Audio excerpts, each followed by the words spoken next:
What's going on, you guys? Yeah, everyone grab their pink comforter. I got the worst haircut ever. This is my haircut. Look at that. Oh, and then you said Pat Dixon does have a past. He's Ray DeVito. His chin is kinda neato. He's Ray DeVito. He is a Guido. He's not a pedo. His name is Ray DeVito. Problems with his speedo. He's kind of retardito. It's Ray DeVito. His chin is pretty neato. That Ray DeVito. Your information he'll repeat-o. That stinky Guido. That's Ray DeVito. Rock Bottom Podcast starts now. What's up? What's going on, you punks? Welcome, Rock Bottom Podcast. I got the lovely Chanel Omari with me. How are you, Chanel? How you doing? Good. Thank you for having me back. I love that intro song, Ray DeVito. It's yours. You can have it. You want it? I want it. It's amazing. How are you? What's going on with you? Everything's well, thank God. You know, pushing the comedy. Let me tell you something. Robin Williams said this, I think, that and Rodney Dangerfield, I believe. You correct me if I'm wrong. That stand-up comedy will break your heart at some point. And I never understood it. I've been doing comedy for so long. I never got it until recently. Your heart's broken? My heart is broken more than any man could break my heart. Stand up will break it. I mean, in a good way and in a bad way. But I'm just saying because I'm gearing up for my special, by the way, which I wanted to talk to you about doing some time on it. When is your special? So I want you to save the date. We're going to record it September 20th at the Cutting Room. Remember at the Cutting Room? Yeah, I remember the Cutting Room. It's a nice room. It's a music venue. It's iconic, yeah. So a lot of stand-ups like have their specials there, but also music artists. So September 20th, 8:30. So I'm gearing up for that. But it's been hard because, as you know, like with the comedy industry, it's not like you could just go on every stage you want to perform and practice. It's not like, you have to be past at certain major clubs if you want that. Dude, I tell comics this all the time. Just start your own fucking room. It's not that tough. Just pick a neighborhood place. I know a guy that he's got a bar and he wants to do comedy there as much as possible. I'm on a show actually there tonight. Brooklyn Comedy Club or Williamsburg Comedy Club has got a midnight show there. Yeah, the owner's like, he's got a back room, a back space. I mean, he wants people that can bring people in there, but so there's rooms. Just comics just don't want to get like their own fan base. Just do your own shit. I tell people that. You don't think that the passing of the clubs is as important. You think that's more illusion. It doesn't matter anymore. Every show is a bringer show on the road. It doesn't matter. It used to be when I was coming up, like they would have a headliner would be there for the week and they do the morning radio show that Tuesday on the country show, the Wednesday on the soft rock station, the Thursday on the hard rock station. And that's what it was. Now it's like, no, every show is a bringer show. I don't care how many times you've been on TV. If anyone can headline a Funny Bone, you just have to sell tickets. That's it. It's all a bringer show now. That's all it is. It's so funny that you're saying that. Don't worry about the club. And yes, you do get spots at clubs when you got an audience and people can bring people. So there's a lot of comics that got a following. They can do any show they want to do of mine that I have. Like, yeah, please do it because people come out. They want to see them.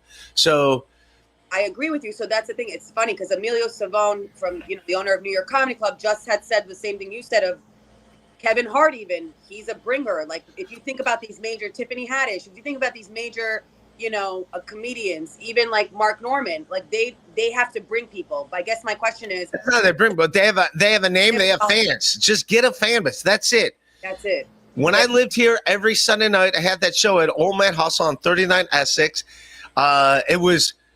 It only seated 15 people. It was like the same 10 people. You get to know the people in the neighborhood. They like you. They come back. They know it's a good show. They more so just like my personality and stuff. And then that's how I met Fred Harper, the artist that did the Above You, that did the logo for my podcast.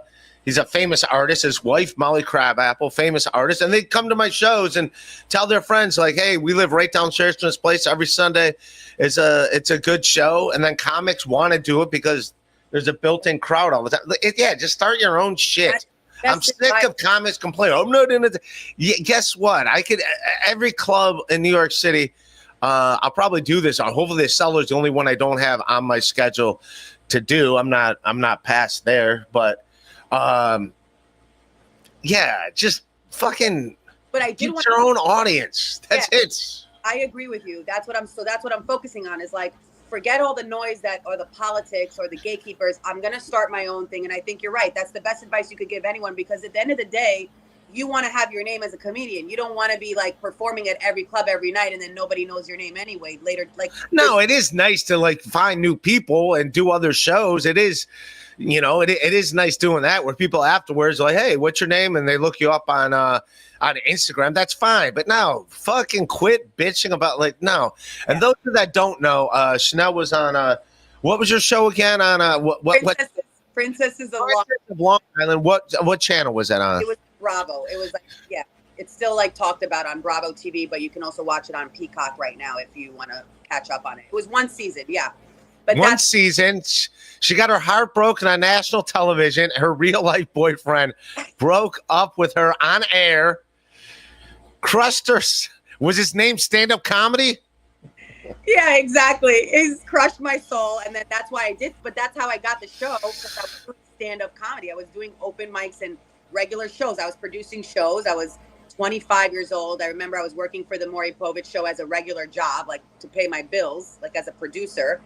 And I would literally go out at night and the casting directors that I knew that I worked with were like, hey, you do stand up. We need people who have like a stand up background, someone who has an acting background, but also can be a real, have their real life shown and not be embarrassed. And then that's how we got. And then here's my boyfriend. And the first time, like, he dumped you on TV. Here's my asshole. Exactly. That's why I'm like, you know why I'm such a gangster, I feel sometimes in real life? Because imagine going through that. You can deal with anything. Imagine somebody breaking your heart on national TV. You can really don't go breaking my heart. You're always breaking my heart. Woo! Nobody knows it. Nobody knows. You break somebody's heart on TV. I don't know. Would you? Like, would you have the heart to really break somebody's heart on TV? I don't think anyone's gonna fall in love with me. Where that's going to be. Please! I find that hard. I don't think that's it. First, you got to find someone to fall in love with me so I can break their heart. But no, I wouldn't want to. If I like seriously liked him, no, I wouldn't want to embarrass him on national TV and be like, yeah, let me stick it to him. That's the thing. That's why I think I've dated really like the men I've dated. I think it's hilarious because, and that's. But then you got back together with him. We got back together. No, we never got back together after he broke up with me on that episode. We never got back together. He wanted to sue Bravo to get like the footage taken down, and then we all were like, you dumbass, you signed a release to agree to break up with the girl that you were dating who was a full-time cast member. Like there's nothing to argue. So like he was upset that he looked bad, and we were trying to tell him like that's who you are. Like basically producers cannot make you look like a certain person. They can't untake something off the television. Can they? Like once it's on, you can't like. Yeah, you can't rewind the clock and be like, okay, that's not on television anymore. I was smart enough to like not like I cried after the fact, but I broke it down so strongly to him. I knew that if they were going to use this, no matter what, I was going to be in the clear. Like I was going to have my like side of the story spoken about. But yeah. Because you're on every episode. He wrote himself off the episode. The second he dumps you on TV, okay. He's off. He's off. You don't have to. I was just moving mine so my head's blocking my light switch. Yeah, now I'm done. You're fine. All right. Yep. Oh no. What are you doing, Chanel? I know. Okay, now we're good. We're good. Okay.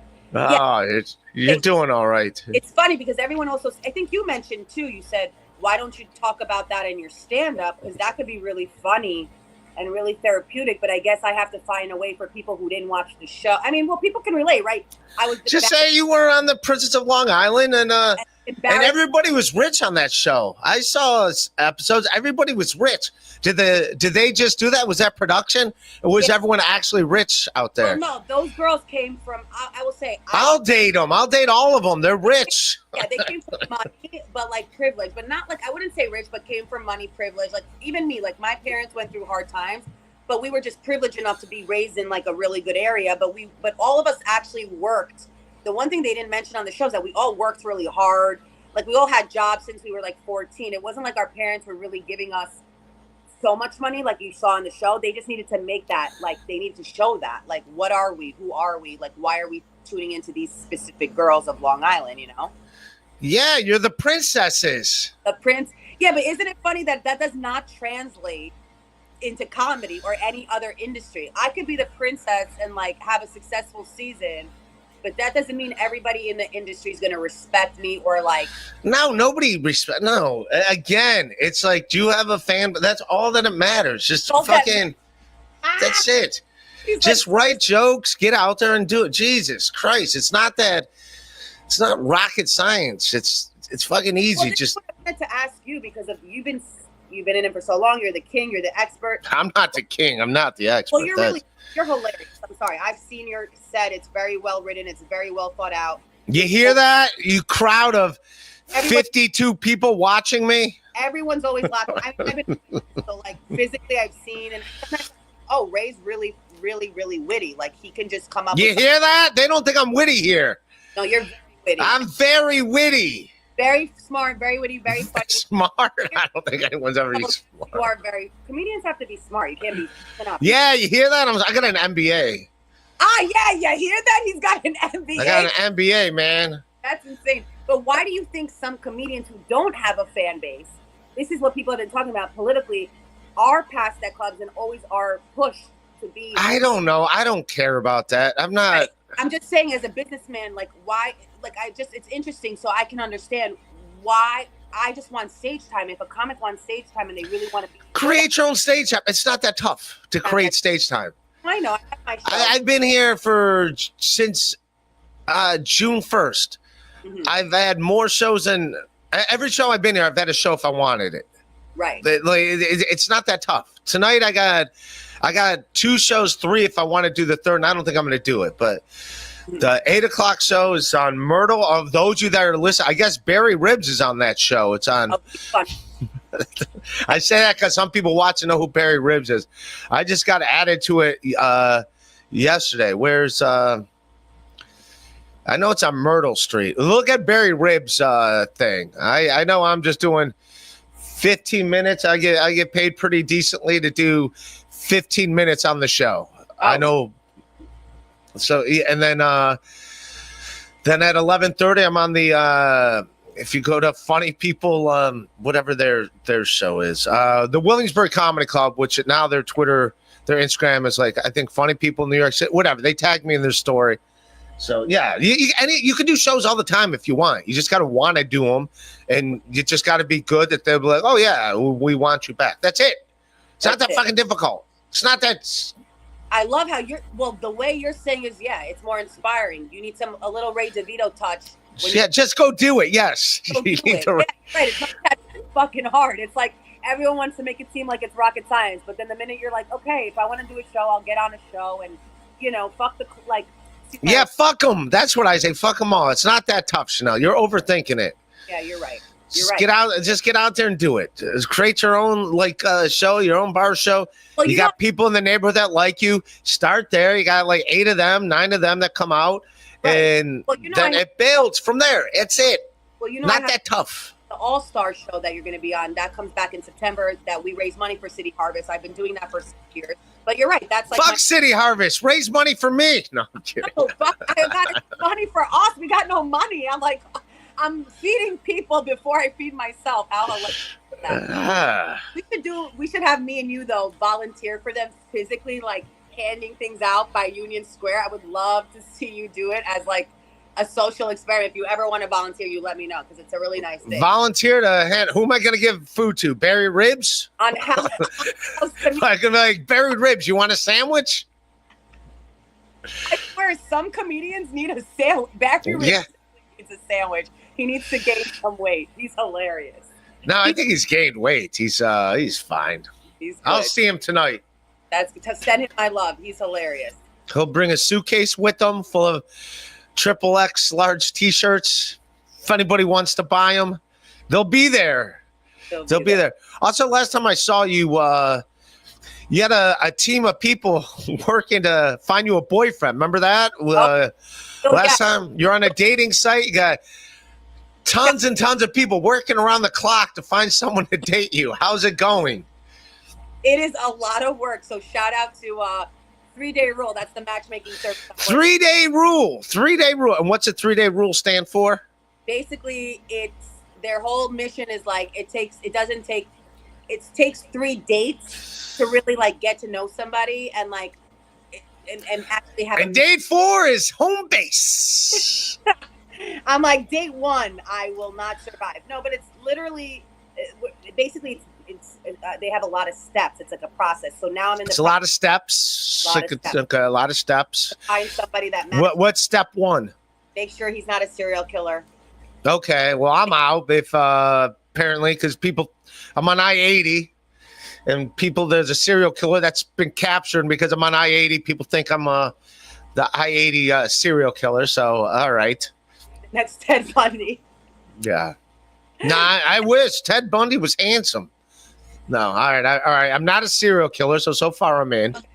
Second would be making sure you don't sleep with them on the first date right away. Oh, all right. Well, I need 5 days notice to wean off. Everybody knows that's a joke of mine in my act. So yeah, I'm not having sex date 1 for this because I feel like you're patient. Like I'm patient. You're patient. I'm that Guns N' Roses song. All I need's a little patience. By the way, not to be TMI, but that's sexy. When a guy is like you is patient, women are turned on by that like naturally. That's how we start getting obsessed. You hear that? I'm turning ladies on naturally. Turning women on by nature. I have this crush, and you're like, okay, Chanel, can you just have a little bit of distance for me? Yeah. So all right. And then the third thing would be. Would be getting to know them on an intimate level. So asking certain questions and like making. What's a question I need to ask? What's an intimate question? Like, what your goals are? Like, align them. Like, I wouldn't. She says to me, "You don't ask how many kids you want or what kind of future. It's more the present." No, that's. What are your hobbies? I'd be like, none tonight, thank you.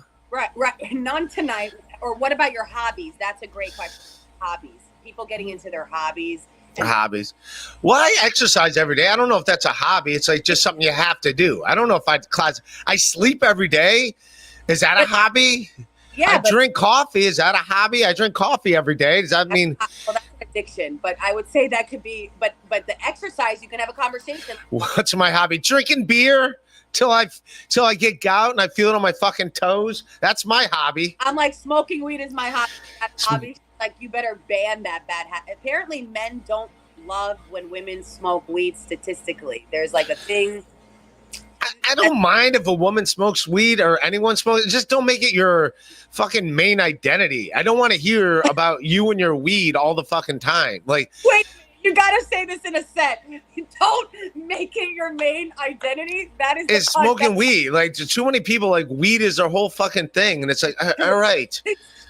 They talk about weed all the time. It's like weed this, weed that. Like there's high all the time. It's like, all right, dude, like fucking keep it on the down low.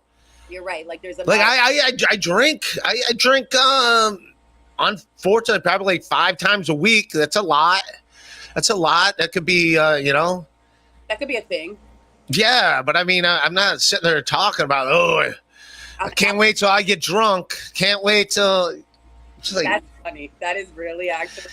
But yeah, I mean, it shouldn't be your whole fucking identity. I don't want to walk around with fucking. They don't have special cologne, like whatever perfume they put. What is that called? No, it's called Ozo. It's like a Febreze for you not smelling like weed, but you end up smelling worse. But the patchouli oil, it's that same thing. It's like, we get it. You're high. We get it. Right. Smell patchouli oil. You're high. I get it. I used to have an ex who, like, you're right. He made it like his whole identity, but he got away with it. He was like that cool, suave, like chill hippie guy.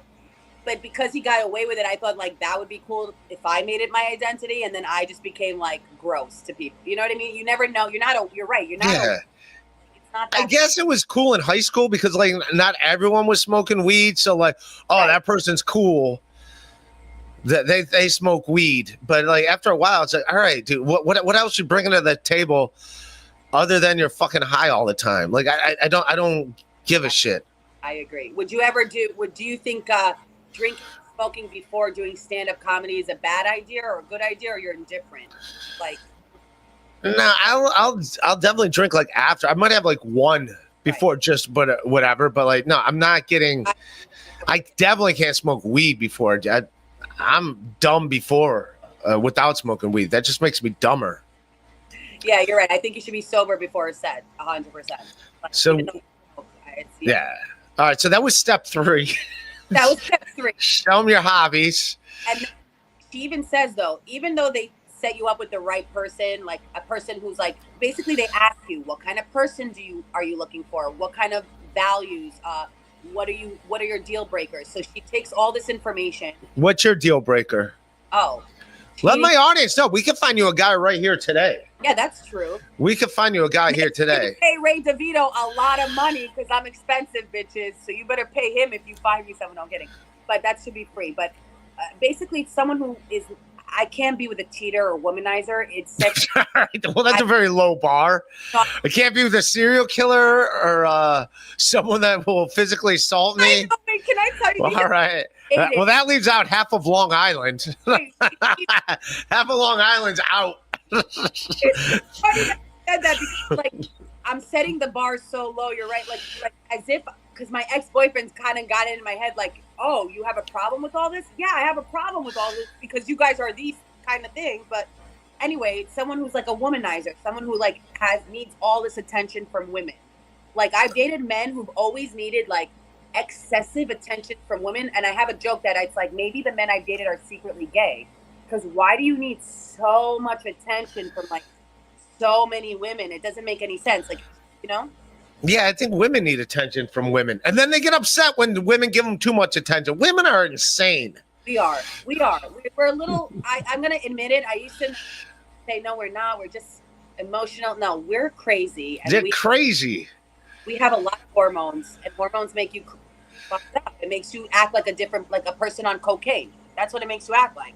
Like you think you know better, and then you have all these a million opinions, and it's like no wonder men don't want to fuck us, because it's like shut up, you know, like really. Yeah, you know? I hear you, man. So someone who's also like too arrogant and like just not nice, like someone who's just like, I guess. All right, well that leaves out everybody here. You just cut off everyone that watches my show. They could be meanies. They could be meanies here. Someone who's mean or like. Uh-oh.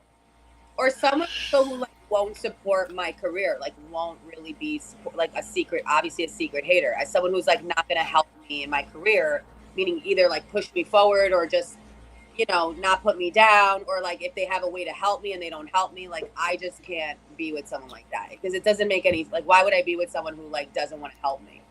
It's like doesn't make, we should help each other if we're like together. Help me help you. Help me help you. Exactly. Ray DeVito. That's Tom Cruise, Jerry Maguire. Help me help you. Help me help you. I'm here to help you. All right, I'm gonna read a few super chats. See what the people got to say. Tablet converters. Ray, what's your take on the Israel-Iran thing? How do you think it ends? And what can we do to solve the problems? Jeez.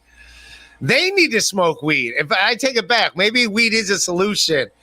They should just get high and chill. I'd say have a music festival, but isn't that when it all went south? So I don't think that's the answer. I think Iran I know this is crazy that Israel, I think what people don't realize with Israel is like Israel has been through all these terrorist organizations and at war with them, that they know they can't negotiate with a terrorist organization. Iran was going to bomb, by the way, the U.S. They hate Americans.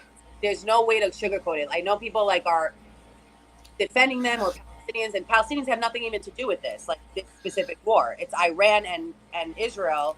So Israel had to do that in order for Iran not to send a nuclear bomb to kill everyone literally in the U.S. and Israel. It's a very complicated situation. It's complicated. So how could they solve it? How can they get along? Eat a lot of hummus together, no, but they're never going Hummus is good. Yeah. They're going to fight over who created the hummus and who colonized the hummus. It's like, to me, I think that I just thought we were making a lot of progression, and I really thought that we were all going to like live in peace as this went on. And then when October 7th happened and we realized that like obviously they have a certain agenda. I think they just want to dictate the world. And so when a terrorist organization wants to dictate the world, there is no, where's the peace? It's like they want what they want and that's it. They don't want us to have opinions. And now there's so many casualties. It's really hard. It's Yeah, no, it is. I don't have the answer, templated converters. I don't have the answers. I obviously we all want peace. Iran, I like the Iron Sheik. I don't even think he was from Iran. Then I got in a fight with him on Twitter. I was going back and forth with the Iron Sheik, only to find out the Iron Sheik wasn't running his own Twitter account. It was someone else being a punk. That's hilarious. AI Ray. 2 comedians walk in a club. One named Chanel, smooth and polished. The other, he stinks so bad on stage, they call him Uno. They call him Uno? Eno. All right, AI Ray, thank you. I wonder if he gets his things by actually putting them in AI. Things I say into AI. Yeah. What is a new? I don't know. Okay. I think it's Uno. New Jersey Ranger 201. He's a single guy. He's actually a nice guy. Oh, okay. Long Island, New Jersey. What up? Come on. Long Island, New Jersey. That's all Long Island is, right? New Jersey West. Correct. Ray, let's talk a little Dabbleverse for old time's sake. For old time's sake, no, Dabble. She doesn't know the Dabble. What is that? It's a bunch of people that just yell and scream at each other. They hate each other. I guess that's it. There's nothing. That's like a thing, right? People are like joining the Dabbleverse. Is this like a? They're joining the Dabbleverse. They're like getting on board. Let me get on board. Choo choo. I feel like Natalie. Come and ride the train. There's a Dabbleverse train. Ride it. Come and ride the train. Woo-hoo. No, people are run. Dabbleverse. Okay. Yeah, I got to get more into this. There's just it started with the Stuttering John from the Howard Stern show, and now I think it moved on to Steel Toe and this guy Nick Rekieta. So have fun. Just look them up on Twitter. Have fun with it, and that's it. Everyone, it's like wrestling, but with no wrestling. Just everyone like, you stink. No, you stink. But then they get cops involved and stuff. It's pretty. Oh. They show up to each other's houses sometimes and say mean things. It's not. Yeah. That's crazy. But New Jersey Ranger's a good guy. De La Ray, are you Uko pineapple guy or a Rochi guy? You must pick one. I guess those are Dabbleverse people. I don't know pineapple guy, but I have seen Rochi guy before. He does BY. So I guess I would be the Rochi over pineapple because I know more about him than I know about pineapple. They're Dabbleverse guys, but I don't think they won't show up at your house. They're not those. There's only a select few that show up at each other's houses. I actually want a guy to show up at my house. Is that not crazy? Like, I've never had a guy show up and fight for me at my house. I would love that. No, they try up and they don't want to fight each other. They just film themselves outside each other's houses being like, don't you dare come out here. You don't want none of this smoke. It's Stuttering John. It's 7-year-old Stuttering John. That's hilarious. Another guy like, your kid's gay. I'm leaving a sign and putting it on your front door. I can't believe it called the police. It's all debauchery, I tell you. It's all, yes. Just pick up pens and write jokes. Mr. Rapey, Mr. Ray. I'd rather watch English Finglish on a doomed Air India flight then you two yappy whores turn this guy. Jesus. All right. Well, thank you for your honest opinion there. He's kind of a curmudgeon, this guy. This you want us to yap about then? I don't know. He just comes in and throws insults. That's all he does. This is how he gets by his day. Oh, okay. Look, it's a picture of me in that. If you notice, most of these people got pictures of me in their avatar. Yeah, I see that. Hey, hi, Ray. I think this is me wearing the same shirt. And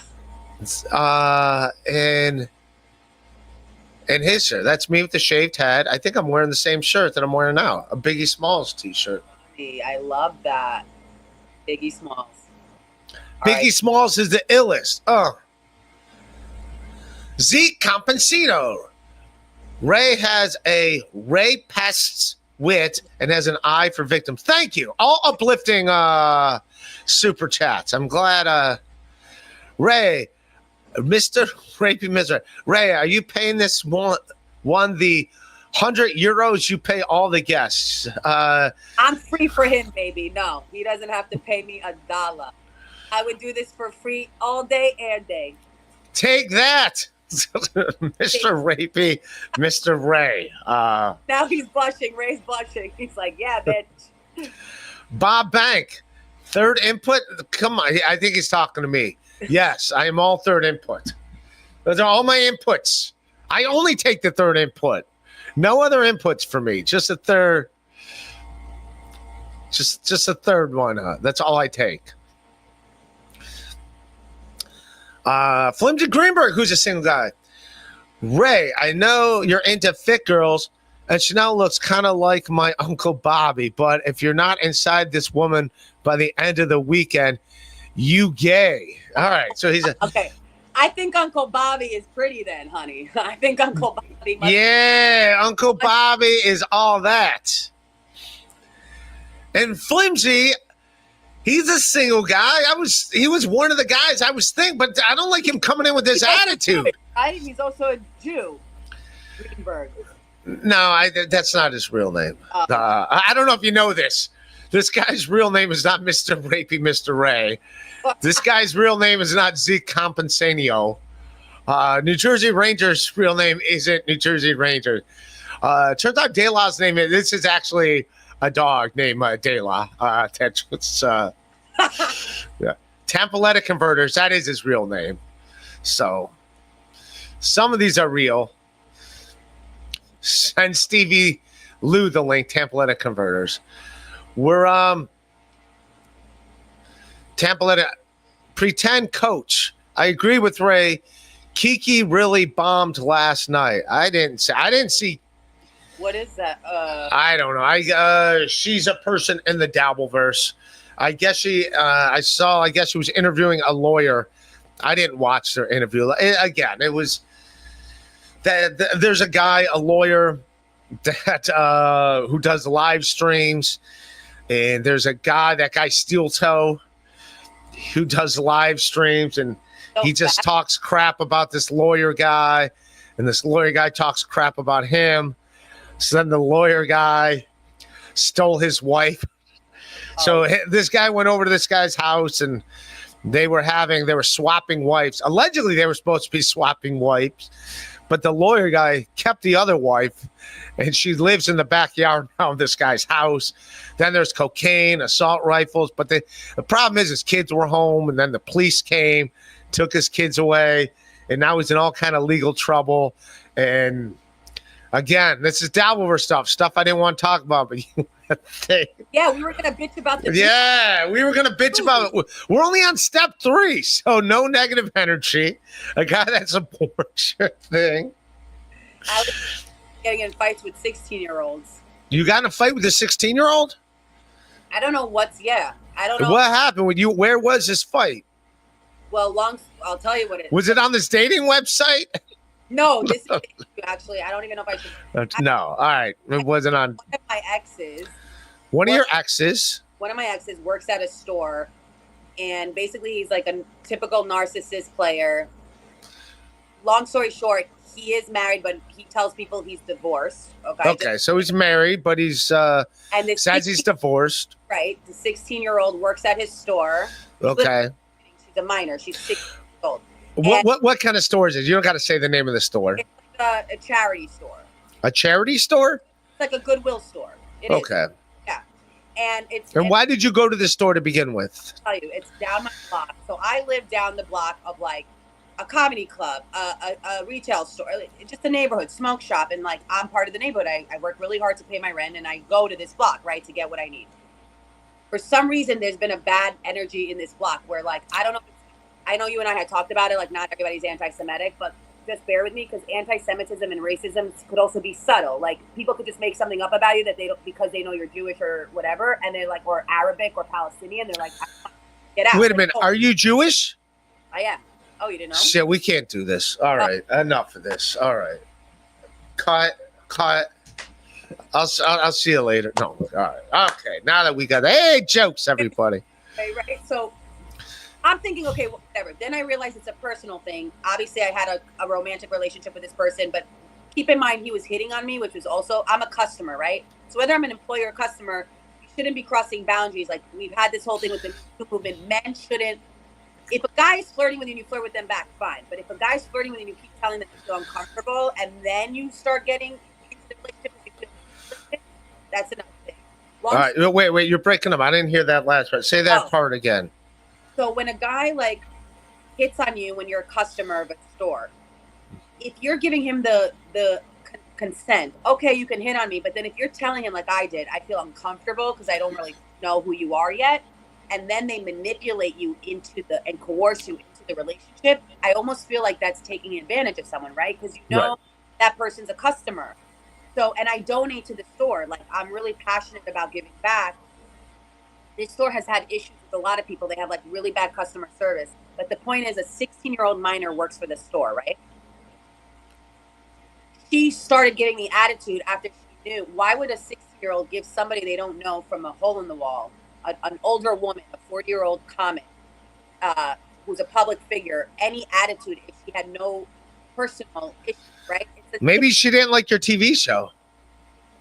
Maybe, but she's 16. How would she? I'm joking. It's a joke. I'm thinking, I'm like, maybe you're right. But no, you know when you know somebody. So I saw them together outside the store. I saw them be intimate. I saw them be a 53-year-old shouldn't even be alone with a 16-year-old, whether they're married or not, whether they're in a relationship or not.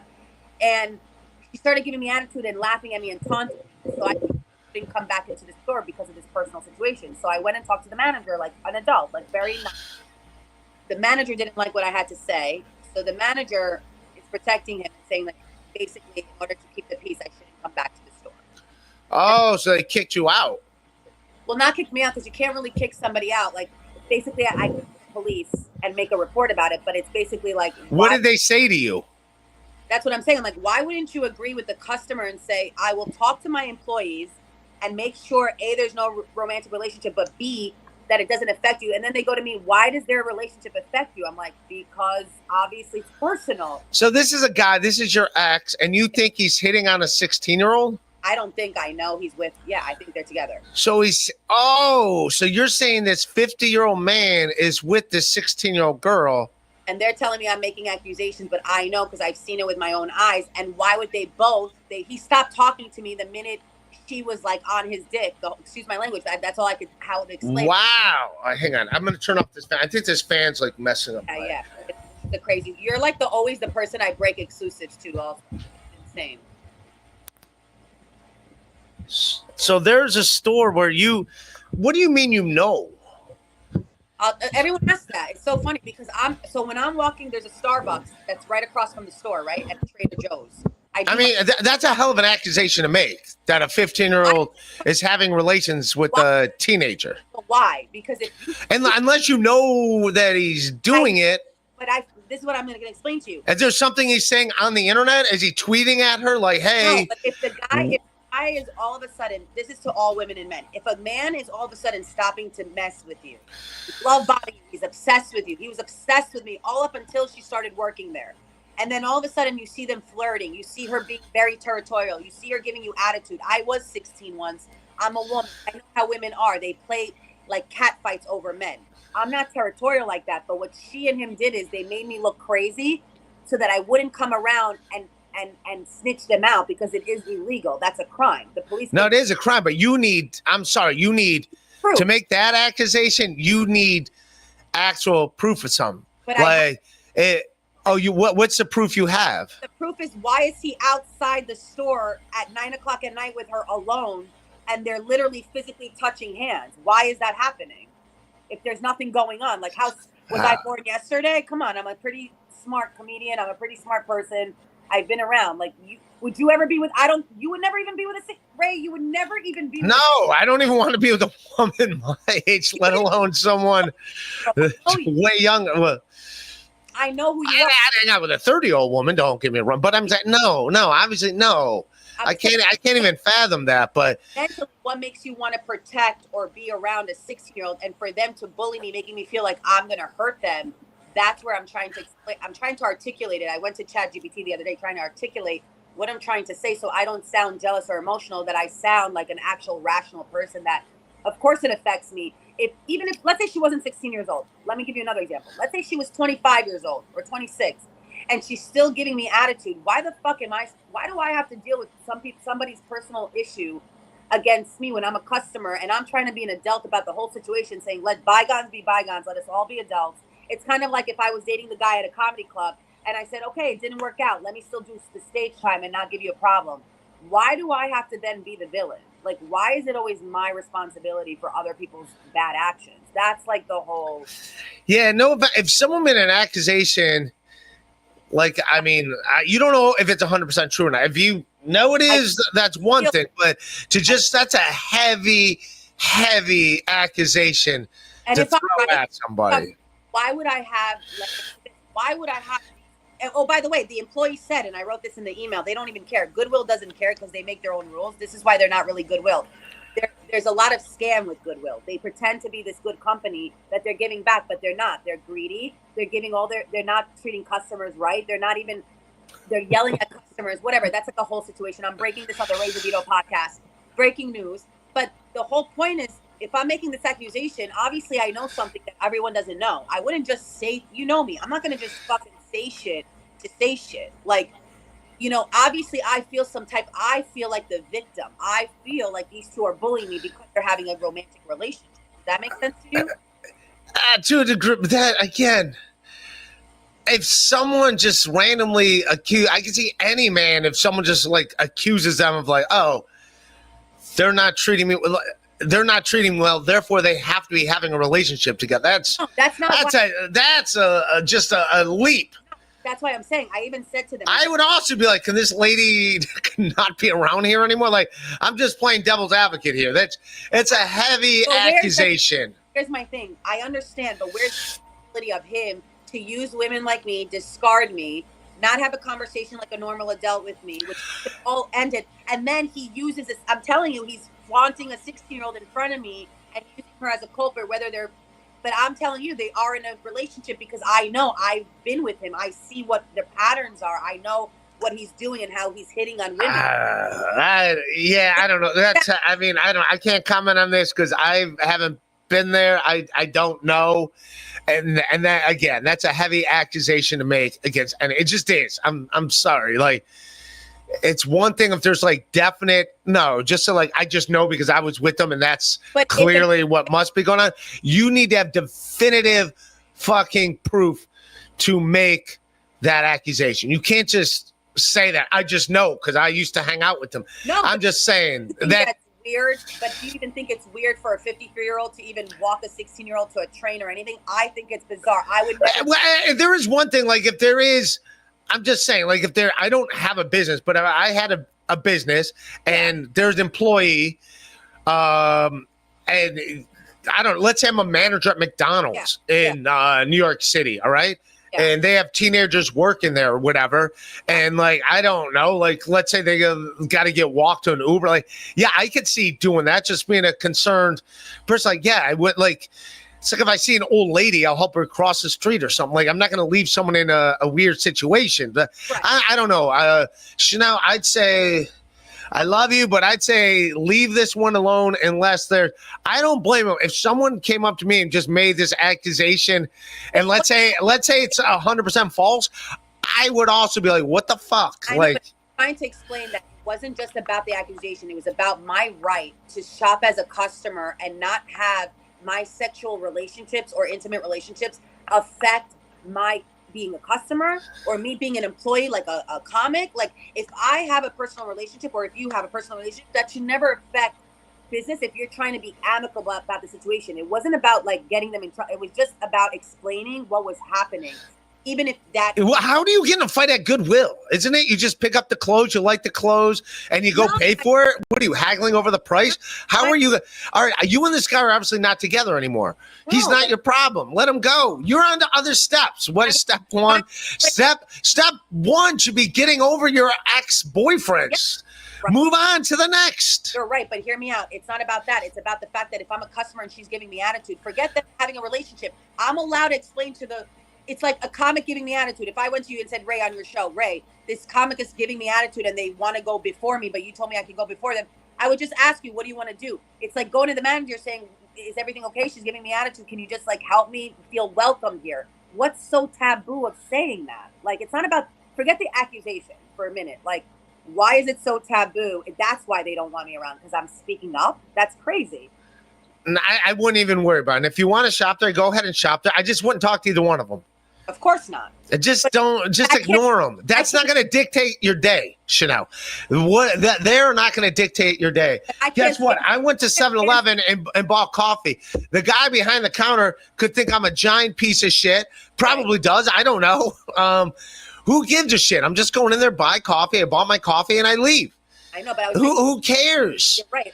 I'm happy I'm talking to you about it because you make me feel better. It's like, I just can't stand 16-year-olds because in general, they just have attitude. And I would not be a fit mother at this point because literally I would let a 16-year-old act like that in the streets. I would get at her. No, I'm kidding. I wouldn't use violence, but I'm saying I just wouldn't. I'm just saying as a funny. I'm trying to hook you up with Flimsy Greenberg, but I think you're drying out his vagina right now with this talk about this. You make it want to be like, I don't want to be an ex-boyfriend of a woman that's going to, the first time she sees someone around me, be like, oh, clearly he's having a relation. Do you get what I'm saying? This is not the hill to die on, Chanel. There's other hills to die on. Pick a new hill to die on. This is not the one. Who gives a shit? Right. There's another Goodwill. Just don't talk to him. Right. There's not a lot to talk about at a Goodwill anyways. You look at an item, you like it, great. You're not dating the guy, who gives a fuck? Move on to the next item. This is not the thing to fucking give a shit about. You have other stuff. I know, you're right. And I'm saying, this is why I'm bad at First time a guy's not nice. Oh, I get what it is. He's having relations with inappropriate relations with one of his employees. Like, what? I'm just saying. I shouldn't have even led about this. The 16-year-old was supposed to be like more funny. Like, how can I be getting into fights with literally a 16-year-old? Oh, well, you left out the punchline because I'm not getting this. No, that's my life because it's a serious matter. But what I'm saying is, you're right. Like, in general, in life, fuck the accusations. Meaning, like, don't look so deep into things. Like, when somebody breaks up with you, they break up with you, you move on. You don't fight for the, like, that's the lesson that I learned. Yeah. You're going to break up with someone, you get them on national TV, and you sit down and you have it out. Exactly. That's how you do it. Because then you can get in trouble. You don't want to get a restraining. No, I'm kidding. Not that I get it. I'm saying you don't want to have to deal with all this bullshit, like you said, when there's other things to worry about. Honestly, you really give good advice. Like, I swear I was waiting to talk to you about this. I was going to talk to you about it off the record, but obviously now it's on the record. Yeah, this is it's like a Bravo TV program. Don't make those accusations against anybody unless you're 100% positive that's happening. Don't just... In life, what if you feel you're right? In life, I'm not talking about that in general. Like, what if you felt you were right about something, you just wouldn't talk about it out loud? Is that what you're saying? You would just keep it in... If I feel right... I just wouldn't go back to that store. I'd be like, I'll find another store to go to. Like, who cares? But also, like, why? How did you meet this guy to begin with? At this store? I was a customer. Yes, I would donate my clothes. Like, I donated. Okay. I donated all my clothes from Princesses of Long And then he started sniffing them, and you're like, all right, this could be something. Yes. And then he was like, yo, what's up, ma? And I love that kind of charming ghetto ghetto personality. He was like, yo, he's mentally ill. I love all these characters. He's mentally ill? I mean, yeah, I mean, we all are. I'm just saying I have a type, and I didn't realize that. I guess I have to take accountability, but my whole stance in things is that men in general like this don't take ever responsibility or anything. I can't only be the crazy one. I can't always be the crazy one. You know what I mean? Like there's Yeah, but you throw out a hell of an accusation at the guy. That's a heavy. But it wasn't the only thing that I was upset. That wasn't. All right, well, I can't believe this. This is why women can't talk, because women feel like it's always an accusation or like you're not believed in general. Not with you. I'm just saying it's hard for us to actually like. You're right. I probably shouldn't have even said anything to management. Like I should have just walked in and shopped. But every time I would walk in and shop, I'm having a 16-year-old mock me. What would you do if a 16-year-old's constantly mocking you? I just stopped going. That's why I stopped going there, by the way. I stopped going. How often are you shopping at the Goodwill? Gee, I don't think I've bought anything at, no offense. I only buy concert t-shirts, as people will point out. No. That's all I own. Yeah, I don't shop there. It's more donations. But yeah, I was just trying to make like a funny point, which maybe is too dark. So yeah, it was pretty dark. You're like, clearly there's inappropriate relations going on with this guy. You said, how do you know? I just have this intuition. No, I saw with my own eyes. How did you see him walk her to a train at night when it's closed? Why were you?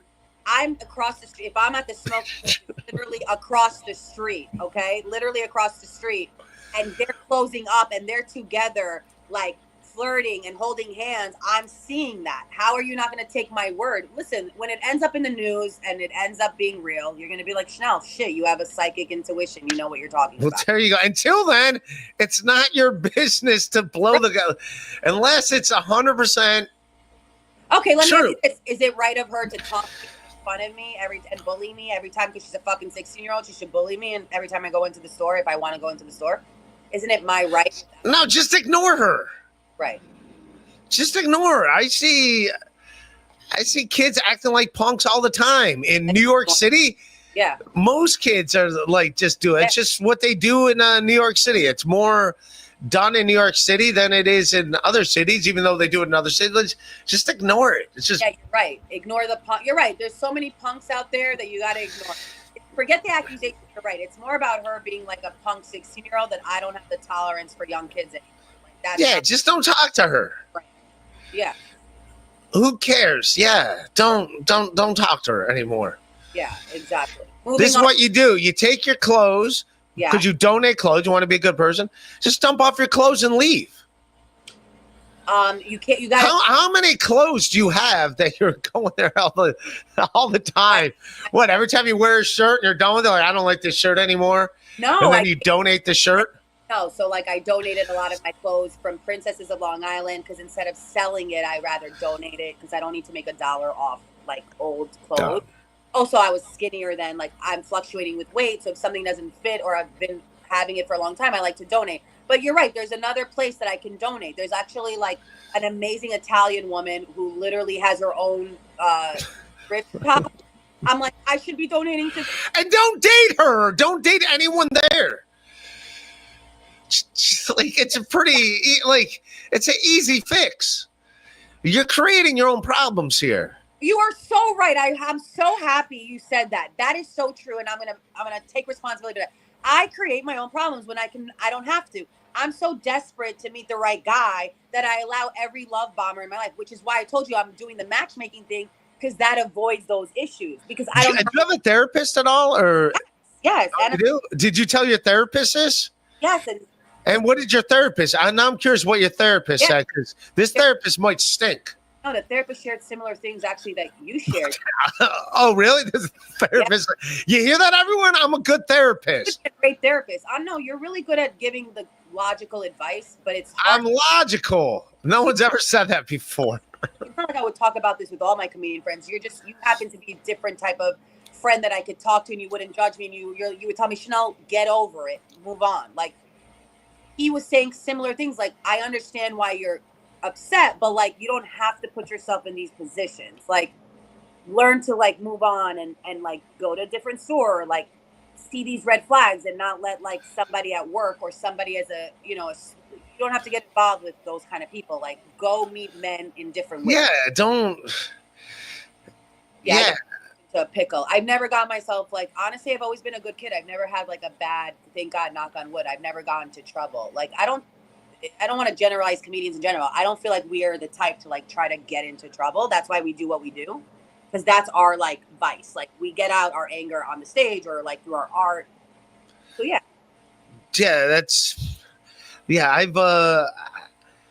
I've never, even the people, I have no criminal record. I have no arrests ever on my record. I got in a car accident once and the guy I was unconscious and the guy, well, he's unconscious. He's got to be on drugs. And I wasn't. So yeah, I've never been arrested. There's no arrest. I was falsely arrested once and everything was dropped because I was fine. But that cop was a piece of shit. He should have taken me to the fucking emergency room and not to a fucking jail cell and be like, well, he's unconscious. Something's going on with this guy. But no, I've never been arrested. But that's what I'm saying. You see how those accusations could also affect you. So you're right. I have to like think before I talk. And so I don't get the bad karma. But sometimes just know people are out. Because I've been on Princesses, a lot of people want to be like out to get me sometimes. So I have to be careful. Like you said, don't create your own problems. Like if you see that. Yeah, I'd leave this guy alone. I wouldn't. Of course. Yeah, that's a hell of an. You could say like, all right, about a teenager giving you attitude, whatever. Don't bring up. Well, I think it's because she's having sex with this 60-year-old man over here. It's like, what? Don't bring Barry Ribs' name into this. I love that. That's what he does look a little bit like Barry Ribs. I think that's my type. What? Your type is Barry Ribs? You could have Barry Ribs. I'll tell him tonight. He's all yours. Barry Ribs would never do shit like this to me because Barry Ribs would just be real with me. Barry Ribs would never play me like these motherfucking players would play me. Excuse my language. That's your player. The guy at the thrift store, Johnny F. Carson, who's a good egg. Subscribe to his YouTube channel, gifting a membership. Thank you. Keep those membership tabs open, you punks. Keep them coming. Yeah, you bastards. This is a good story, man. I'm sure they're all jerking. That's a hell of a accusation. I can't believe this is a hell of an accusation, though. It's as you're watching them and hold hands. But you're not believing what I What did your therapist say that you're watching them as they're leaving this? No, so my therapist understands. No, he doesn't think it's an accusation. He thinks that you have to have proof, like you said, but yes, but yes, I saw with my own eyes, so that should be proof enough. Oh, what are you going to take them to the police? Look at these eyes. Look at what these eyes have seen. Okay, you know what though? It's not my. Even the more I talk about it, you're right. It's like to get involved in something so sick like this. It's not my business. I have more. Jesus, you might be good for the dabbleverse. The dabbleverse. I would have. I think you'd fit right in. Well, let me ask you this. So it's okay for them to accuse and label me all this stuff and affect my career, but I'm not allowed to stand. Like, that's my whole take on everything. Who's doing this? The guy at the Goodwill is doing this to you? Yeah, the guy and the girl, both of them with the management. How do you think that this all happened? That's what I'm saying. Obviously, they have a personal vendetta against me. This wouldn't have happened if they weren't giving me attitude or they didn't care that I was around. This wouldn't happen. Like, I would just. How often are you going to this store? Not often, but I have to walk down that block to get to my apartment. What are they coming out and every time you walk by and saying something to you? Smoke a cigarette together. Yeah, I have to walk by. I see them. But I agree with you. Like, I have to pretend like I don't see anything and just mind my own business because that's going to be an easier life than dealing with this shit. Like, who wants to deal with it? And it's also like the fact that he never owned that he never broke up with me correctly, and he should have owned that and been nicer and more of a gentleman and not love bomb me. Like, there's no responsibility for him. He's like, oh, so he's the good guy? No, he's not a good guy. All right, you was any of this on the reality TV show? This guy? No, this guy wasn't. All right. This came long. No, but hopefully TMZ doesn't catch this. That would be like not good.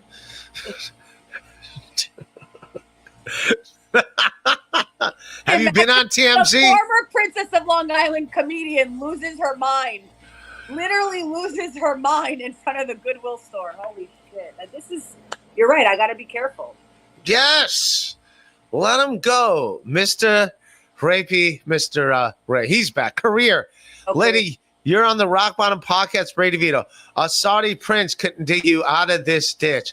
Oh, Thank you. Guess who else is here? You, Mr. Rapey, Mr. Ray. Hi, Mr. Rapey. Hi, Mr. Ray. I hit rock bottom. This is rock Yes. bottom for me. Isn't this fitting? Isn't this a fitting story? Yes. Shades Cal. Ray, do you realize this girl likes you? Cool, because I just opened my own Goodwill store. So it's awesome. You see the wittiness? Yeah. Yes. That's what. Thank you, Shades of Cal. Dick Fitzwell. Chanel, did you and Janine Garofalo ever scissor? We almost did. Almost. Yeah. I opened up for her. Yeah, we almost.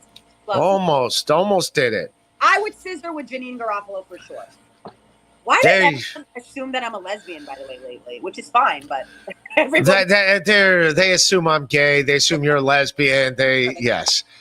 They're not the. They're good people. Yeah. I think Flimsy Greenberg and maybe New Jersey Ranger might have lost their interest in dating you. But they were both on board there for a minute. Maybe we can get them back. So can I tell you? You were right. Maybe the matchmaker was going to tell me, like, this is a story you don't share if you want to date. Yeah, don't share. Yes. Carlos Danger, can we have a quick tour of the new place, not referring to Chanel's hoo-ha? Huh. Oh, yeah. Thank you, Carlos. $1 million to tour my hoo-ha, okay? Carlos Danger, you're late to the game. I did do a tour of the place. I'll do a cooking stream in the kitchen because that's where cooking shows take place. Then we could see the thing. But no, I already showed like my room and stuff. Well, you're late to the game, Carlos Danger. It's on a previous stream. He's a good man. He used to be my moderator until he had to focus on his day job. He got enough of this podcasting stuff. He's like, I'm out of this. Yeah, it doesn't pay the bills, huh? We got to get. No, it does not pay the bills. That is correct. Nice podcast. Hey, Chanel, who's on your Jewish Mount Rushmore? That's a good question. Oh, that's a great question. That's a good question. Who would I say? I would say now Michael Rapaport. Michael Rapaport? Wow. All right, that's a red flag number one. He's on your Jewish Mount Rushmore. Michael Rapaport? He's Jewish. Yeah, he's Jewish. Michael Rapaport is Jewish. He's on your Mount Rushmore. First of all, I'd start off with like... Who would you start off with? I think all three Beastie Boys and then Neil Diamond. That's a great... Yeah, Beastie Boys. That's actually awesome. Yeah, they're good. Also, John Lennon was Jewish. He was? I didn't know. Yeah, the Beatles. The Beatles were Jewish? Timothy Chalamet. He's a Jew. All right. Timothy Chalamet. You let off with Drake, Michael Rapaport. Drake. That's a red flag. Never say that on a first date. Okay. Are you okay? Hang on a second. No, it's more like it's my sinuses. Oh, I get that. That's the worst. You know what you should use, by the way, that's amazing for sinuses? Nose. Flonase. I got that over there. Best. But hang on once. I'm going to take myself off screen for a second. All right. Who else would be on my Jewish Rushmore? Women. Natalie Portman. Natalie Portman, she's Jewish. Now I feel like we're doing the Adam Sandler Hanukkah song. Adam Sandler. Put on your yarmulkes. It's time. What about Danny Polachuk? Is he on your Jewish Mount Rushmore? Yes, that's my man. That's my Jewish brother from another mother. There you go. He's on there. Danny. What about Neil Diamond? Is Billy Joel Jewish? No, he would have been in the Adam Sandler song if he was Jewish. No, Adam Sandler is Jewish. Yeah, they're not many Jews. We're 1% of the world. We're not really not even. We're like 0.2 something %. They just did a statistic. Then why are you causing all the problems? Yet the world hates us. The world hates us. I can't. You know, that's so funny too. Even Israel recently just helped with aid for food for the innocent Palestinians. I'm joking, by the way. Don't take that out of context. People are gonna. No, I know. No, you're joking. That's an obvious Yeah. joke. No, you can joke. I always say the Italians can joke because the Italians have the Jews back, and it's more like when you're malicious about it. Yeah, don't be malicious. Be malicious. That's all. Like, you can make jokes, just don't be malicious. You can make jokes. Yes, they're jokes. The jokes.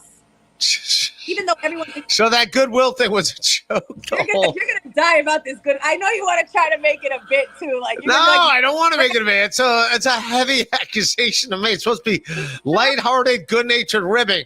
That's a hell of a thing to it's a hell of a bomb to throw on a guy. Please do me a favor. Don't tell other guys you date the story. Be like, oh yeah, so I dated this guy, and now what? Never will I tell this. I agree with you. You know what the matchmaker said? In fact, don't tell too much about yourself on the first date. I never do, by the way. I never, I let the guy talk more. I don't. But Yeah, let him talk more. No, but then that's the thing too. It's like, oh, you never let me get to know you. It's like, why do you need to even get to know me? Give me a break. Like, you're going to use it against me anyway. Yes. Don't. I think that's one of the data points, right? Don't talk unless you can improve the silence. Yes, that's a t-shirt. That's a t-shirt. Data. Coming out with your merch line. I'm just No, that's not mine. Someone else said that. Oh, because I wear just t-shirts of sayings, and I won't talk. I'll just go to the. That's what you do. This is how you get back at this girl. Okay. You make your t-shirts with passive-aggressive sayings on them, and then you donate them to her at the Goodwill. That's what you do. Whoa. Yes. But also, now that I'm thinking about it, you're right. It's inappropriate for me to be fighting with a 16-year-old also. It's you don't want to contradict yourself either. Basically, my moral of the story is don't fight. You're right. 16-year-olds are going to be punks. No need to parent them. No need to teach Yeah, you're not her parent.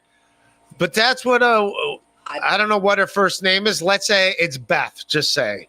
Yeah. And be like, Beth, I'm sorry your parents didn't hug you. And then you give that shirt to I wish to talk to you before. Yes. And then you donate that shirt. You get that shirt made, and then you give it to the kid that works. Or be like, here, I'd like to donate this shirt. That's exactly how you write. You play back. But if somebody laughed at you, would that ever trigger you? No. Have you seen my chat? I don't know. Yeah, I don't get it. Now, do you see what the comments people are leaving me that I've been putting on screen? Yes, you think I got a thin skin? Wait, do you know that my therapist said also that's really a good, really good to stick with. These are just words. So that's what I keep telling myself. You're right. These are just words. These are just people laughing at you. Who cares? At the end of the day, doesn't mean that this is who you are. I guess it's ego. I have to work on the ego part. We got to take out the ego out of this. Yes. Yeah. Yeah, you got to take out the ego. You see this? You think that's a nice comment to make? I'd rather watch English. That's an old comment. I'm just bringing it back up. It's mean. It's mean towards me in this podcast. See, I have a thick skin. You do. You got to take the good with the bad. You're right. Unfortunately, it's mostly bad, but you got to take it. But I love how you said, you really are a good friend and a true friend. You were like, I love you, but you create your own problems. And yes, that could help me dodge the bullet for the future. So thank you. That's good. That's good stuff. Car wax coating. Chanel, do you know that Gino hates Ray? How do you think it ends, and what could we do to solve the problems? First of all, he doesn't hate Ray anymore because they made up at the stand, if I'm right or wrong. Am I right? Yeah, yes, I don't talk to him or whatever, but yes, we had a good night. We had a good night, and I don't think he hates him. I bought him something, yeah. Yeah, and I think the way you solve it is by them having a night like they did at the stand. And just, yeah, I had a good time with them. I haven't seen or spoke to him or spoke about him since. Awesome. So as far as I know, it's on the up and up, and it is what it is. Nice. But I wish him well. But you see, you're smart. You wish him well. I am smart. You don't engage. You don't engage in the drama. You don't engage in the hate. So one thing I can learn from you is instead of trying to be all Joe Pesci's daughter and shit, yeah, you want to meet me in the parking lot? Don't fight a 16-year-old. Yeah, I got to be a bigger person. Yeah, Yeah. I do not want to call you from jail on our next episode. That I know you'll enjoy that, but I do not want to do that. Do not call. You're going to use your one phone call to call the guy that put you in jail. Like, you're a son of a bitch to put me in jail. Of course I would, because you and your audience would probably help me get the fuck out of there before anybody else would. You're counting on my audience. They wouldn't help me get out of jail. That's for sure. Carlos Andrew, cool it with the sermon, lady. This ain't Keith and the girl. Oh, he's saying. What does that mean? That's when you were on the rant about the guy and the 16-year-old. Yeah. I would say more comedy, less drama is what he was. But yeah, we got there. We got there. But we gotta make this kind of comical, right? We always say we take the darkest stuff we have or painful. Yeah, but don't make accusations. I don't care if you're. That's not going to work in a job. I saw it with my own eyes. So I did see it with my own eyes, and that's enough. But what would that be? What would a joke be like in that situation? There is no joke. Don't make accusations like that. Unless you have definitive proof, and not I saw it with my eyes. But that is proof. To see something with your own eyes is proof. And taking a photo is not proof. I even took a photo of them together. No, you didn't. Yes, were they making out in the photo? They don't have to make out, but holding hands. What do you hold? I don't. You guys are not. No, I don't think it's against the law to hold. It's against the law to be alone with a 60. Yes, it is. Is it? I don't know, and I don't want to know. I'm not. And no, I'm not jealous. You took a photo? No, I am not. Yeah, for proof. What do you mean? The manager asked. And by the way, I am not jealous of a 16-year-old trash bag that doesn't even know how to put a sentence together. Why would I be jealous of a 16-year-old? You think I want to be 16? That's what you do. You make a T-shirt of the two of them making out. Take a picture of them making out. Make a T-shirt and donate that to the Goodwill. Problem solved. Problem solved. I got that. Chanel is a jealous Karen that wishes she was 16. Snagglepuss. Yeah, I wish I was. Oh. I really wish I was like a bratty 16-year-old moody shithead. Like, yeah, I Jesus. Nice podcast. Stupid. Yo, Chanel, what's your favorite Sex and the City character? Of course, Carrie Bradshaw. And I'm actually loving Miranda this season for the new, they have the end. Oh, they did a reboot. It's back? Yeah. Are they still single? A lot of them, yeah. It's like it's like coming back to the original. Like, you can talk about those stories for seasons and seasons. Like, it's incredible. They've had this show on now, they're 20 plus years, and it's I was gone for like 20 some years, right? Wasn't it on for like 10 years and then it was gone, and now it's back? They're gonna do a Growing Pains reboot. Oh, I love that show. They should be. Michael J. Fox, it was his birthday. Happy birthday, Michael J. Fox. He was one of my favorites growing up. I mean, I wish him well. And he married the girl that was on the show with him. That's his wife all these years. Oh, you're kidding. That's his wife? Yeah, his girlfriend. Where they did Billy Preston did the song when they broke up on the show. Yeah. What would you think do at this moment? Yeah. That you don't love me no more. Bow, bow. It's a great song. Billy Preston. The great show. A Jeff Squirrel. Hysterical Chanel will fit in well with Gilly and Ashley. Hashtag welcome to. Yeah, that's what I'm saying. Like, you sounded like a jilted ex-lover when talking about the Goodwill. You did.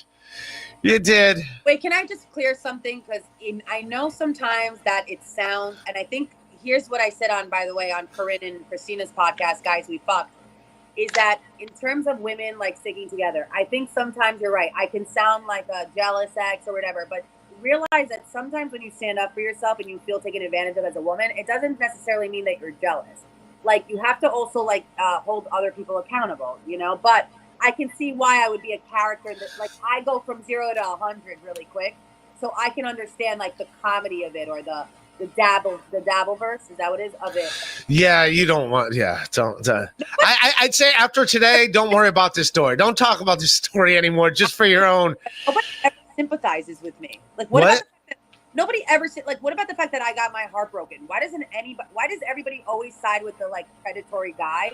And doesn't side. No, I'm not siding with him. I'm saying in this situation, you are done dating this guy. Yes. It's over. Over. That's what I'm saying. Like this. You're right. Don't bring Yeah, the relationship's over, Chanel.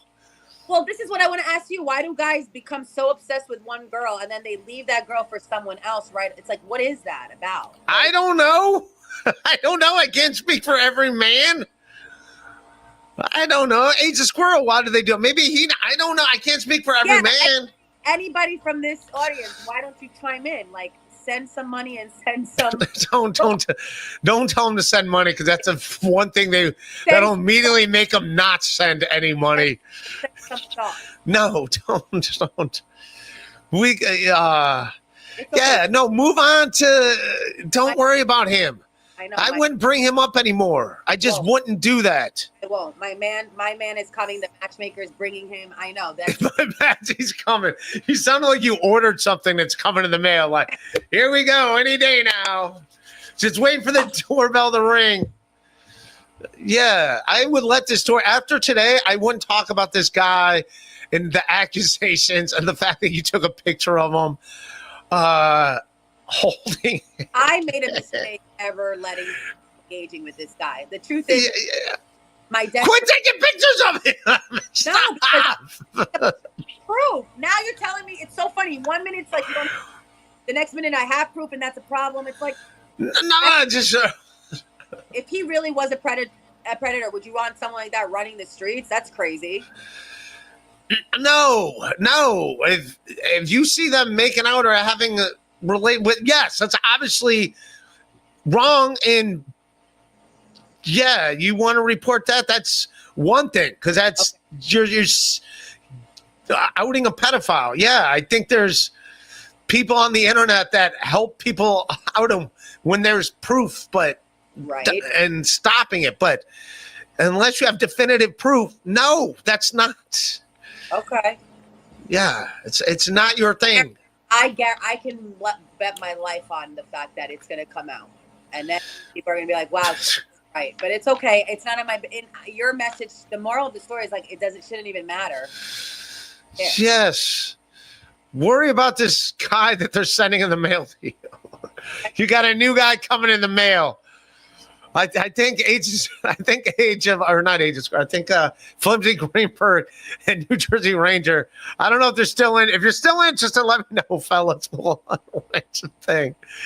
After this, that's the question. Carlos Danger, Chanel, thoughts on the Chad Chow split? They're two guys that used to podcast there, and now they don't like each other anymore. That's all they're at. Chanel knows nothing about it. I think they'll be back together and be fine. I don't know. It happens. Yeah. Now they're out taking pictures of each other holding hands with 15-year-olds. Jesus. I was asking you for a joke out of this. Don't. Oh, yeah. The next pick, leave me for younger women. That's really the situation. Maybe that I'm 40 and getting older and dying slowly. The edgelord, you got to keep a Ray. Throw in bone in. All right, that's inappropriate. That's too much. Tampaletic converters. Chanel, you should have just boxed her out. I almost did, and I would have gone to jail. Yeah. So don't punch her.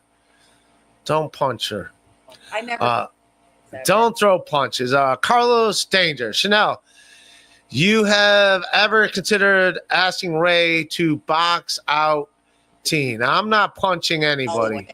No. Mr. Rapey, Mr. Ray. What an absolute psycho. He's talking to me. I think we can merge her to MLC. She could be 10% less. Surely. Never talk about this story again. If people ask you about the story starts here and ends here. Right. Don't fix it. It's over. Don't. Yeah. Let it go. Elmer Fuddle. Ray draws the line after the third input, which means the fourth input is in his bank account. Thank you, Elmer Fuddle. This is all correct stuff. This is all truths that they're speaking right now. Age of Squirrel. Which Muppet from Labyrinth does she look like? It's bugging me. I can't remember. That's not nice. They're saying you look like yes. Your mom. Your mom, Age of Squirrel. Your mom. And you wish you looked like me, okay? Yeah, you wish you looked like her, Age of Squirrel. He's usually a good guy. I don't know. He's seeing other people being mean, so he's being a punk. Diablo Sandwich. Ray, what are your thoughts on a two-state solution? Is he talking about you live in one state and this other guy lives in another state? No, maybe Israel Palestine he's talking about. I think that's the two-state solution they're talking about. Yes, if that means peace, then yes. Two states. I agree. They could both be part of the United States. We'll get two more states. They have it though. Gaza is in Israel. Israel is Gaza. It's not like I don't get what. Really, I get the whole fight, but it's like, when can we just compromise, share? Compromise, share. Take it out like Michigan and Ohio. Take it out in a football game every year. That's it. You play one game of football, get all your aggression out that day, and that's when it is. Exactly. You get it out in a football game, and everything will be fine. Elmer Fuddle, she's Jewish, so Jewish means from Puerto Rico. Oh, he's saying you're Puerto Rican. Well, I'm Colombian and Israeli, so I guess it's close. It's close. Acting like a Latina from the Bronx. Is that the racist schmuck? Yeah, what are you doing, Elmer Fuddle? Come on. Elmer Fuddle, meet me in the fucking parking lot. I'll show you what Puerto Rico is like. Yeah. In the parking lot, Elmer Fuddle. In the motherfucking parking lot. Because you know why I always use parking lot? Because Goodfellas, that was like always a thing, and that's my favorite movie. It is a very good movie. That's why I got the dresses right around the corner, Karen. Around the corner, the dresses. Keep going down, Karen. They're down the corner. Yeah, so I could shoot you in the face. Yeah. Mr. Rapey, Mr. Rapey. This crazy half Shuli would have gassed up Anne Frank in a second. I could hear her laughing at me up. there. Oh, he's being mean. He's saying if Anne Frank, because she's a 16-year-old, then you having a problem with a 16-year-old. You're like, she was laughing at. All right, that's a mean joke, but that's kind of funny. That's a funny one, Mr. Rapey, Mr. Ray. Not Shuli. Who's Shuli? He's a Jewish guy. Okay.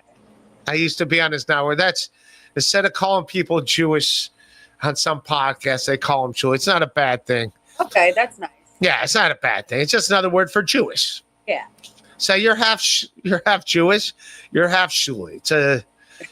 It's not a bad thing. It's not a bad thing. He's got a lot of money. There you go. There you go. We need that money. I need whatever is on this playboard thing. Apparently, there's a playboard where they count people's money, and him and another guy are always at the top of the leaderboards, and they argue over who's number one this week or next week. It's pretty dumb. But they seem to like. De La, show the photo, please. No, don't show the photo. No, it will incriminate Ray DeVito. No, I'm kidding. Do not show the photo. I could show the. No, I was going to show the video of her taunting me, but that's not even. I'm just. Don't show the video. You guys know the moral of the story is too. If I ever have a 16-year-old like that, you better believe she's going to boot camp, or she's never going to act like that around me. That's for sure. I would never raise a kid like that. That's all I'm saying is that parents got to raise their kids a little better these days. I know you're like, oh, there's punk kids all the time. Like. That's not an excuse. Like Gen Z's got to grow up and wake up. Like I would never get away with this behavior with our generation. I'm just telling you. Like at least she's got a job.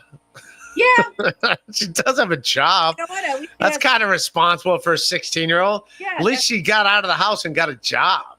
I mean, yeah, but weren't you I was working at 16. Yeah, I was working at 14. Yeah, but how did she go to high school and go to a job every day? I sold hot dogs at Cleveland Indians baseball games. I walked around yelling, hot dog, hot dog. Cool. Yeah. And you did that every day, even though you went to school? No, I went to school, and then at night and in the summer, baseball games. Baseball day game, and then I guess it's on a school day. I guess I can't go. I don't remember. There weren't a lot of day games. But yeah. I didn't work every game. You didn't have to go every game, but you had to go because you had to be on the leaderboard. Works there every day, so she must not be going to high school because you can't be going to high school and then going there. Look at you. You're still throwing shade at her. You're still giving her shit. I thought school's out for summer. I'm just saying. Jesus. Leave this kid alone. Enough with this kid. This kid needs Again, as soon as we hit end on this podcast, please, no more of this story about this guy. The good one. I'm telling you, for your own I won't. sanctuary. Billboards while she's literally obsessed with me and tries to be single white female with me. So it's all good. It's just fine. Yeah. Better have a 53-year-old who's mentally ill that literally can't get it up. But anyway, we are moving on. Yes, it's all good. Yes, it's over. After today, after this, it's over. It's over. John E. I have a great guy for you. His name is Rob Saul. Oh, we lost Chanel. I'll wait till Chanel comes back. Her camera went out. Are you still there? Can you hear me?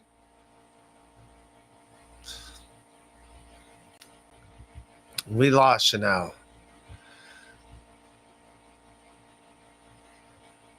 But I have a great guy for you. His name is Rob Saul. There you go. She could date Rob Saul. There's his. I'm here. I'm back. Sorry, All right. I guess somebody was calling in, so that makes okay. Oh, so it took over your phone? All right. Yeah. So what did he say? He's got a guy for you, Rob Saul. He lives in Atlantic City. Would you date a guy in Atlantic City? Of course I would. There you go. Rob Saul. He's not, I will say this, Rob Saul's not a bad-looking guy. Except a hot mess. First of all, I don't care about looks. I care about personality and character and being funny. Oh, well, if you care about that, then he might be out. Okay. That kind of takes out Rob Saul. No, I'm kidding. I have no problem with Rob Saul, but yeah, no, he's all right. There you go. Maybe we got a match for you, Rob Saul. Mr. Raby, Miss Ray. Chanel, a school bus drove by me. Pretty sure I heard them. That was good. See, I need you guys to help me make this money. Oh. Move on. That's how I move on. I need anytime a teenage girl laughs, you're like, she's probably hooking up with my ex-boyfriend. Clearly. Why else would they? There has to be something fun later on. No, it sounds like it couldn't be. Not. You wouldn't even ban me from saying this on stand-up comedy? You don't think that there's something? If you could work it into a joke, but yeah, I don't know. That's a hell of an accusation to make for anybody. I wouldn't show the fucking photo, but look, no. I'm saying that men leave you for younger women. You have to say it's a 16-year-old. Like, oh yeah, you could say younger women. Yeah. Guy show last night. Oh, I don't know if that's for me or for you. I think that's for me. Great job on the other guy's show. Thank you, Template Converse. I try. Elmer Fuddle. If you dress up like a chihuahua, Rob Saul will finger blast you until you take a big shuli on his carpet. Oh, now he's using the word shuli as coming with these jokes. They're making me laugh. Rob Saul again. People give him grief because he's got a chihuahua and he pets his chihuahua while he live streams. So, pretty please. She could be right and you be wrong. Oh, saying I could be. Yes, but it's not. But I would let this story die on the internet. Story. I understand your point of the story. Yeah. Right or wrong. It's matters of letting it go. That's true. This is not your hill to die on, Chanel. There's other hills to die on. Love that. That's all I'm saying. All right, we're gonna wrap. I mean, we're all caught up. But wait, you bitch about the news. Is there something you want? Yeah, it's. You still want to? We could. I mean, we did an hour and a half. I usually don't do more than an hour and a half. Here's a news story, and I don't want it to me. So I guess this is like a new law coming in. Okay. Bodegas in New York City, since we both live here. Yeah. So NYC lawmaker wants to legalize bodega cats in the fiber. Wait a minute, but no, this is puzzling. Cats. Why do we need stray cats who carry bacteria and diseases everywhere to be in bodegas? Like, what? Cats are not nice and therapeutic. What is this whole obsession with the culture of cats. They're not. No, you need cats in New York City. It keeps the mice and the rats away. Oh, okay. I didn't know. I didn't know that they were not legal in bodega. I don't know any bodegas around me that don't have cats. I assume they were allowed. So this is news to me that it's been against the law. I didn't know that either, but I also didn't realize that's a good point that I guess they scare the rats away. Yes. Oh. Every person I know in New York City has had a mice problem of some sort. My apartment that I lived in never had mice, never had rats, because there was a Mexican family that lived in the basement apartment that had 2 outdoor cats, and we never had any problems with rodents ever. No, not once. But don't you agree that, like, I'm just saying because my nieces had cats and stuff, it's sometimes sanitary. How are you going to keep a cat in a book? It's like not sanitary. That's the thing. I always have. It's better than having a rat. Would you rather have a bunch of mice and rats in the house, or would you rather have one cat? No, that's a good. I guess when you say it like that, that's a good point. I never realized they were illegal, but also I didn't know that they were illegal. Yeah, what are you gonna now? You're gonna take pictures of cats? Look at this cat, this bodega. I saw that cat in that. Yeah, actually, when I have a run, What are you gonna do? I was like, "Fuck you!" I'm taking a photo of the cat, and I'm taking the cat with me, and I'm calling the police. That doesn't side with me anyway. Bye, and I'm calling Ray DeVito from jail. Peace. Don't get arrested. Cat to the 16-year-old because she shouldn't be with a 53-year-old. So maybe. All right. This is the last time you're saying this. No more. All right. No more. Jeez. Yeah, you're right. You're right. Oh my Lord. Can we go out this weekend and party? I need to get my mind off shit. Like maybe I'll come to your show at the stand or. Yeah, you come to either one of the shows. I'm. Where you go? Yeah, I gotta support. I'll support you too. Like. I mean, you just go and hang out. You know, fucking. Yeah, you go to what do you call it? Well, I'll text you where I'm at. Text me, yeah, like that. Yeah, where am I? The place on 67th Street. And that's where I'm at. I'm gonna take photos of your ass. That's right. I'm gonna take every angle of photo. Yeah. With a cat. Mr. Rapier, we never had rodents because we had Mex. That's not what I said. Mr. Rapier, Mr. That's not at all what I said. I said they had outdoor cats. So because of that. Wow, maybe now I'm going to get a cat. Well, does it depend what kind of cat or even if it's like a nice Persian cat? They won't. I don't know. We just never. I think all cats keep rodents away. That's just how cats work. Oh, okay. They're very territorial. Have you ever seen cats? Cats are kind of mean, but they don't. They even when you play with a cat, it's like trying to hurt you, like trying to bite you and claw you. But it's adorable to us because they can't really hurt us, unless it's a tiger or something. And then it's like, but yeah, most cats are like territorial and mean. Right. But it doesn't matter to us because they're like, oh, they're. But then they'll snuggle with us at night and sleep with us. But the whole time they hate you. They're just sitting there like, I hate this fucking guy. But yeah, cats are all right. So yeah, all right. I'll text you where to go in tonight if you want to hang. Yeah. I guess I should promote the show. I don't know. Yeah, definitely. Where am I at tonight? Those 16-year-olds aren't following you there. Okay, that's the last joke, and I'll stop. Yes, leave. She really made you feel this. She did. No one has ever. By the way, my sister even said, you know what's interesting? You've never. It's so bizarre because I don't think you've ever talked about like you don't care about young. Like it's not like you get in fights with younger kids. I love kids. By the way, I'm such a like nurturing like mother type of person. Like I love kids, any age. So she started laughing. She goes, "That's crazy. I wouldn't even think of you getting this far with someone like that." But you know, love makes you do crazy things. Crazy thing. Yeah, so here's where I'm at on the I'll just to pop it up on screen real quick. If anyone's in New York City. Oh, here, I'll just say it because it's in another screen. Come on, man. All right.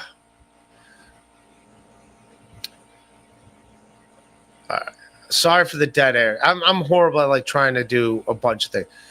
It's at 206 East 76th Street, Mike Racine's on the show. Marietta Lopez, JJ Lieberman, Jessica Levin.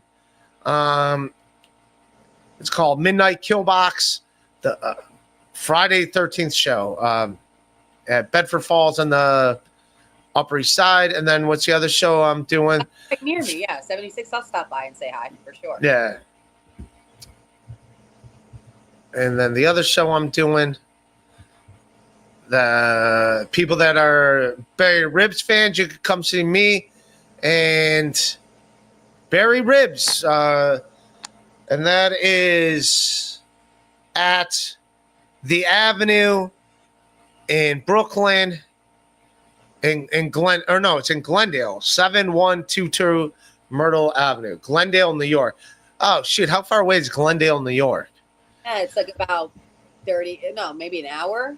It's an hour away? Oh, shit. I thought it was in Brooklyn. Oh, no. I mean, with traffic, it's an hour. It could be like if Glendale. I thought it is in Brooklyn, then it's 30 minutes. I thought it was. That's how much research I did.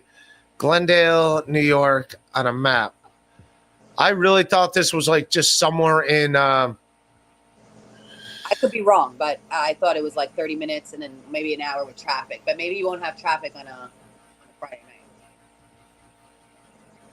Wow, I really thought this was like crazy close. Maybe, but now, all right. Maybe I really thought it was just a subway train away. Oh no, it is in Brooklyn. All right. Yeah. Yeah, it's in Brooklyn. It just scared me when it said Glendale. I'm like, oh no, is this upstate or something? No, it's in Brooklyn. All right. So there. Oh, we got a few more super chats. Thank you guys. You're very nice, and I will Venmo you something for jumping on with me. I will do that. Hit the bricks, Blossom. Now he's being me. Everybody call you either Barbara Streisand's daughter or Blossom. But by the way, thank you to Ray DeVito, because when you when you let me do your shows or like let you do your podcast, like that also, by the way, someone asked me, why do comedians always like want stage time? Now I know why, for me at least. Keeps you out of trouble. So it's not about pitying, but I'm serious. Keeps you away from fighting 16-year-old girls. Of course, this is what Ray DeVito is going to keep in mind. Okay, you know what? Maybe I'll bring Chanel on stage and on the road, because then I'll save her from fighting 16-year-olds. Yes, don't fight her. And citizens, old senior citizens. Chanel is Clearwater Chad's best character. Chanel is Clearwater Chad's best character.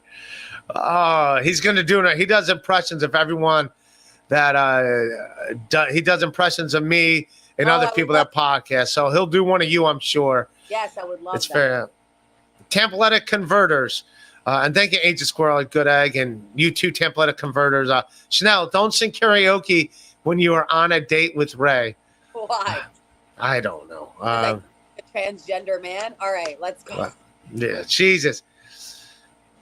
Diablo Sandwich, if you were my mom, I pray for the hanger. He's saying this to me. Thank you, Diablo Sandwich. No, but I don't blame. After this story, this story ends here. Story ends here. We're done with the story. What is the saying? Whatever stays in Vegas happens in Vegas, stays in Vegas. Yes. Whatever happens on Ray DeVito's podcast stays on Ray DeVito's podcast. Yeah. Don't worry about this kid anymore. Everyone, Chanel in the City on Instagram, Chanel Omari on Twitter. Thanks for joining me, Chanel. You guys are all good egg. Hit like, hit subscribe. Oh, and by the way, get tickets to my special, because I'm going to have Ray DeVito do some time on my special. We're going to record it and we only have like 2 comedians that are opening up. It's going to be at the Cutting Room. So I'll put the ticket link on Chanel Omari's link in bio. Please support us. Like, it's going to be a great night. Going to be good times. What night of the week is it? It's going to be a Saturday night, September. A Saturday night. Saturday in the park. Just to sing, because I hate it when I sing. Prime time, baby. No 16-year-olds allowed. Get your mom's consent, bitch. She will not take pictures of you. I will not take pictures of you. Even though all of you take pictures of me 24/7, literally. Oh, jeez. All right. I love everybody. I'll see you punks later. Peace. Peace.